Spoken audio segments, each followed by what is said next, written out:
5-6 ദിവസത്തെ കറക്കമൊക്കെ കഴിഞ്ഞ് വന്നപ്പോൾ ചോറുണ്ടാകാൻ കാരണം ഭയങ്കര ബുദ്ധിമുട്ടായിരുന്നു. അപ്പോൾ വീട്ടിൽ വന്നു കഴിഞ്ഞാൽ കുറച്ച് ചോറുണ്ണണം എന്നുള്ളതായിരുന്നു ആദ്യത്തെ അജണ്ട. അപ്പോൾ അതിന് വേണ്ടിയിട്ട് വേഗം ഗ്ലാസ് ഹൗസിൽ പോയി കുറച്ച് ചീര പൊട്ടിച്ചുകൊണ്ട് വന്നു കേട്ടോ. പിന്നെ കുറച്ച് ബീഫ് ഇരിപ്പുണ്ടായിരുന്നു, ബീഫിനെ ഒന്ന് വേവിച്ചെടുത്തു. പിന്നെ അതിന് വലിയ ഭംഗിയിലൊന്നും ആർഭാടാക്കാനൊന്നും സമയമില്ല, കാരണം എത്രയും പെട്ടെന്ന് ചോറുണ്ടാകുമല്ലോ.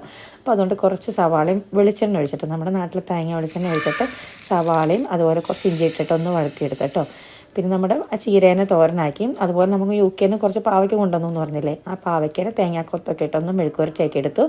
പിന്നെ ചാറുകറി വേണ്ട, ചാറുകറിക്ക് എനിക്ക് എപ്പോഴും ഞാൻ പ്രിഫർ ചെയ്യുന്നത് ഒന്നെങ്കിൽ മാങ്ങക്കറി അല്ലെങ്കിൽ കാളനാണ്. അപ്പോൾ ഇത്തവണ കാളൻ ഉണ്ടാക്കാമെന്നത്. കുറച്ച് പച്ചക്കായ ഇരിപ്പുണ്ടായിരുന്നു, പച്ചക്കായ വേവിച്ചിട്ട് തൈര് ഇട്ട് തേങ്ങ അരച്ചത് ഇട്ടിട്ട് ഒന്ന് കട്ടിക്കാളനാക്കി എടുത്ത് കേട്ടോ.